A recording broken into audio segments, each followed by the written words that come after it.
और दोस्तों मैं नीरज गौड़ आपके अपने यूट्यूब चैनल दक्ष 4 क्लासेस में आप सभी का स्वागत है। दोस्तों आज आपके बीच लेके आए हैं हिंदी संधि का दूसरा टॉपिक व्यंजन संधि, जिसमें आज हम व्यंजन संधि पढ़ेंगे। व्यंजन संधि के जितने भी नियम हैं उन सभी नियमों को जानेंगे। अब दोस्तों बता दूं कि व्यंजन संधि जो है पढ़ना जरूरी क्यों हो जाता है। व्यंजन संधि अगर हम पढ़ रहे हैं तो हमारा जो है वर्तनी वाला जो टॉपिक है, वर्तनी वाला टॉपिक ये हमारा लगभग 50% क्लियर हो जाएगा, जिससे कि आपको शुद्ध अशुद्ध शब्द छांटने रहते हैं, आप वहाँ से छांट सकते हैं।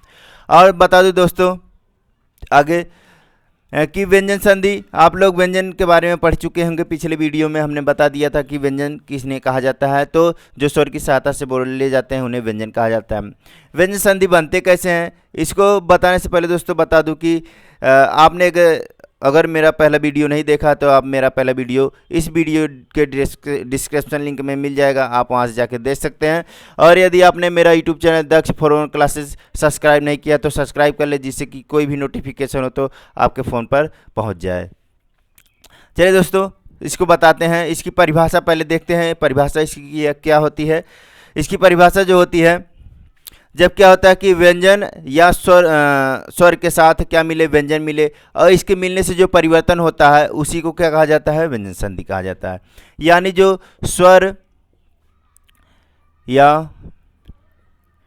व्यंजन के बाद व्यंजन के आने से जो परिवर्तन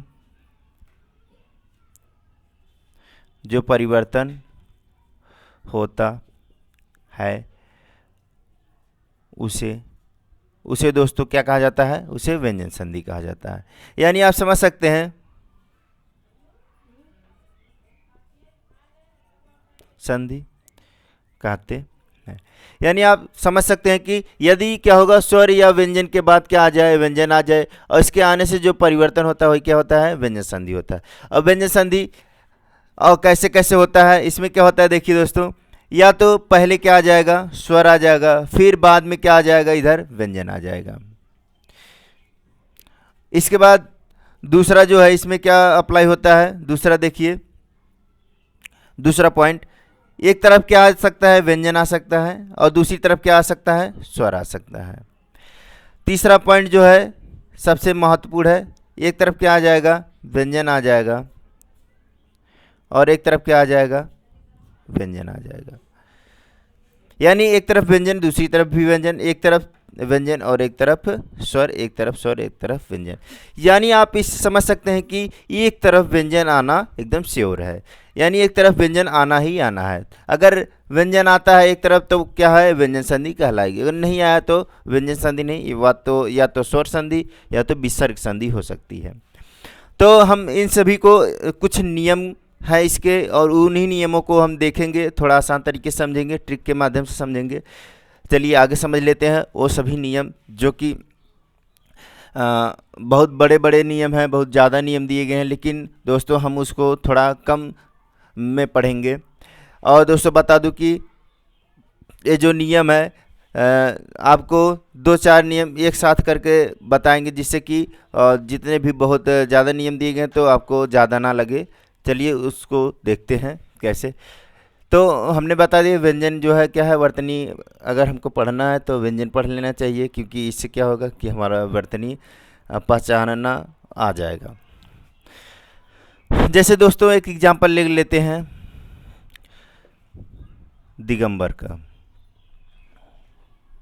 दिगंबर को अगर हम अलग करेंगे तो हमें क्या मिलेगा, दिक धन अंबर, इस तरह से बनेगा। लेकिन अब एक कैसे बना है, अब उस नियम को जान लेते हैं। तो नियम क्या है दोनों दोस्तों, 1 का 3 5 करना,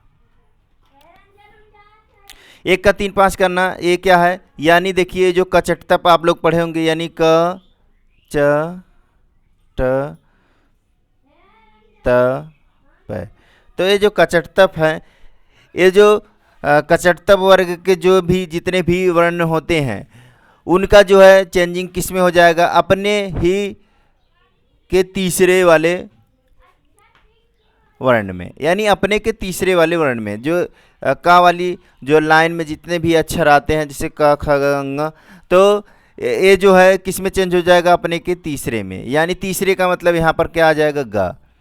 यानी का किस में चेंज होगा, गा में। यानी पहला का चेंज होगा किस में, तीसरे में।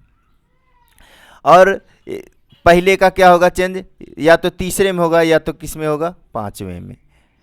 यानी दो तरह से चेंज होगा। पांचवें का मतलब इस तरह से जो हमारे अनुस्वार वर्ण होते हैं उनमें चेंज हो जाएगा। जैसे अंग, फिर ञ, फिर इसके बाद ड़, न, इसके बाद क्या आता है, म। ये सब नासिक के वर्ण भी कहलाते हैं। चा का किस में चेंज हो जाएगा, अगर अपने का तीसरा देखें तो जा होता है। टा का ड़, ता का द और पा का ब। तो इस तरह से चेंज होंगे और सभी क्या रहेंगे, आधे अक्षर रहेंगे। म न जितने भी है आधे अक्षर रहेंगे। तो यानी कभी कभी क्या होगा, पहले का तीसरा बनेगा, कभी कभी पहले का पांचवा बनेगा। और इन सभी को हम लोग समझते हैं। इसको आप देख लीजिए। जैसे एक एग्जाम्पल ले लेते हैं, सदाचार। छोटा सा एग्जाम्पल, सदाचार, यहाँ द है ना, तो अब बता देते हैं पहले कब किस में आएगा। अगर हम द है तो अगर हम इसका विच्छेद करेंगे तो ये अपने का किस में चला जाएगा, तो द है तो दा का किस में हो जाएगा, ता में। यानी ये इधर आ जाएगा विच्छेद करते समय। और अगर संधि करेंगे ता का दा बन जाएगा। यानी आप समझ सकते हैं कि अगर हम विच्छेद करेंगे तो यहाँ से इधर आ जाएगा, अगर हम संधि करेंगे तो यहाँ से इधर चला जाएगा। तो यहाँ से क्या हो जाएगा, तो आप कहेंगे कि सद धन आचार हो जाएगा। लेकिन दोस्तों ये अभी संधि गलत हो गया है। इसका क्या होगा, सत धन आचार, ये हो जाएगा आपका शुद्ध। तो आप समझ सकते हैं कि अगर हम इसका क्या करेंगे, विच्छेद करेंगे तो दा में नहीं बदल के आखिर अपने में किस में बदल जाएगा, पहले वाले में। यानी तीसरा था तो पहले में आ गया, एक क्या करते समय, विच्छेद करते समय। लेकिन अगर हम इसी का संधि करेंगे तो ता का किस में बदल जाएगा, तीसरे में।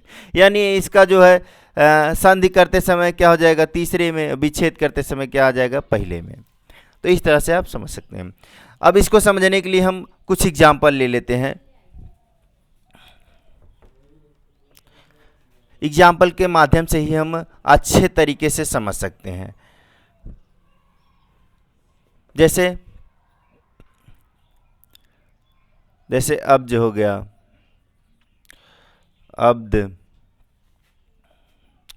अब्द हो गया, इसके बाद तद्रूप हो गया, भगवद गीता, और इसके बाद वाग वैभव, और इसके बाद और कुछ जैसे षडानन, और इसके बाद और कुछ एग्जाम्पल। जैसे पहले इसी को करके देख लेते हैं कब कौन किस में बदला है। जैसे अब्द आ गया, तो अगर हम इसका करेंगे तो आप कहेंगे कि इसका अगर हम संधि विच्छेद करेंगे तो आप कहेंगे कि इसका बनेगा अब धन द। तो ये है अभी गलत, क्योंकि हमें पता है कि बा जो है, बा का चेंज किस में होगा, आ जाएगा पा में। तो आ जाएगा आपका पा में, तो पा में इस तरह से आएगा, तो यहाँ से हो जाएगा अप धन द। अब दोनों जब जोड़ेंगे तो क्या मिलेगा, हमको अब्द मिल जाएगा। इसी तरह से ये भी होगा। अगर हम अब्द का करेंगे तो अब्द का भी इसी तरह से होगा। अब्द का करेंगे तो क्या हो जाएगा, अप धन, उल्टा कर दिए। अगर हम अब्ज का करेंगे तो अब्ज का कैसे होगा, तो अब्ज का करेंगे तो अप धन जा हो जाएगा। इसका इधर हो गया, इधर इसका इधर। तो अगर हम क्या करेंगे, अब्द का करेंगे तो अब्द का क्या होगा, अप धन द, अब्द हो जाएगा। अगर हम क्या करेंगे, अब्ज का करेंगे तो अप धन ज, अब्ज हो जाएगा। इस तरह से आप चेंज कर सकते हैं। इसका देख लेते हैं तद्रूप का। तो यहाँ करेंगे आप कहेंगे कि तद धन रूप, तो अभी ये सही नहीं है, क्योंकि यहाँ दा का किस में चेंज हो जाएगा, दा का किस में चेंज हो जाएगा, दा का किस में हो जाएगा, ता में। तो हो जाएगा तद धन रूप, ये हो जाएगा इसका संधि विच्छेद। यहाँ भगवत गीता का, तो यहाँ क्या हो जाएगा, भगवत धन गीता। अगर वाग वैभव का करेंगे तो क्या हो जाएगा, वाक धन वैभव, क्योंकि यहाँ देखिए गा का किस में चेंज होगा, का में चेंज हो जाएगा। अगर हम इसको करेंगे षडानन का, तो इसमें क्या हो जाएगा, सट धन आनन, मिला के हो जाएगा क्या, जोड़ेंगे तो षडानन हो जाएगा, षडानन। और कुछ एग्जाम्पल ले लेते हैं, ये तो हम संधि करके देख चुके हैं, विच्छेद करके। अब हम कुछ और शब्द ले लेते हैं जिसका हम क्या करेंगे, विच्छेद करके देख लेते हैं। जैसे एक लिख लेते हैं, प्राक धन ऐतिहासिक। प्राक धन ऐतिहासिक को अगर हम लोग क्या करेंगे, इसका अगर हम संधि बनाएंगे, तो इसका संधि जब बनाएंगे तो क्या बनेगा, अरे देखिए का किस में चेंज होगा, का चेंज होगा जो है अपने का तीसरे का मतलब गा में। और ऐ है ना, तो अगर हम बताएं किसी भी अगर व्यंजन के साथ एक स्वर जुड़ता है तो उसका जो है उसको पहले तो पूरा कर देगा, इसको क्या करेगा, पहले पूरा कर देगा, और इसकी जो मात्रा होती रहेगी वो मात्रा लग जाएगी इस तरह से, तो हो जाएगा प्र ग, यहाँ से बाकी जो बचा है उसको जोड़ लेंगे।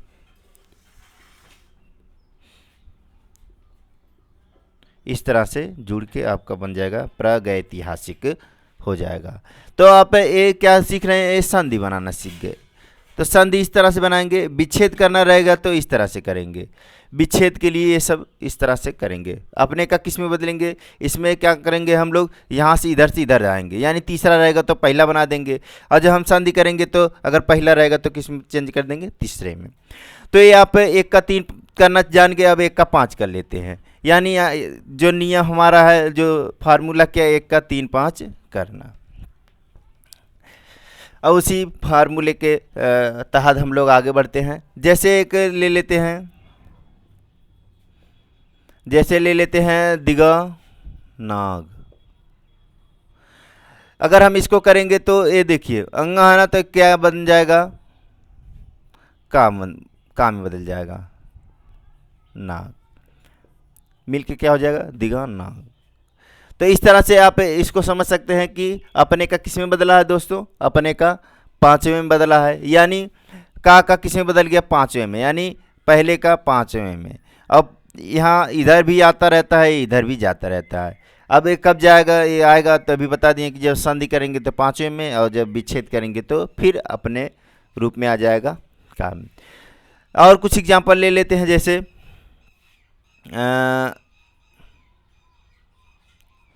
सड़ मुख।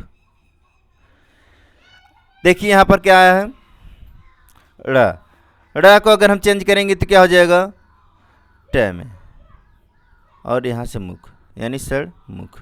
इस तरह से आप समझ सकते हैं। और अगर देख लेते हैं दूसरा, अम्मय का अगर चेंज करेंगे तो क्या मिलेगा हमको, यहाँ से आप कहेंगे कि मैं मिलेगा, यहाँ से मिलेगा मैं, धन मैं, तो ये है अभी गलत।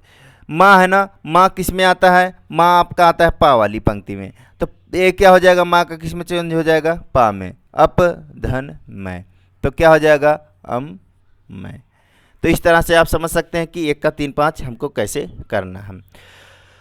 आगे और नियम जो हैं उसको और नियमों को जान लेते हैं। और नियमों को जानने से पहले बता दूं दोस्तों कि जो ये और नियम है, पहले इतना हम सीख लेते हैं, इसके बाद और बाकी नियमों को हम समझेंगे दोस्तों।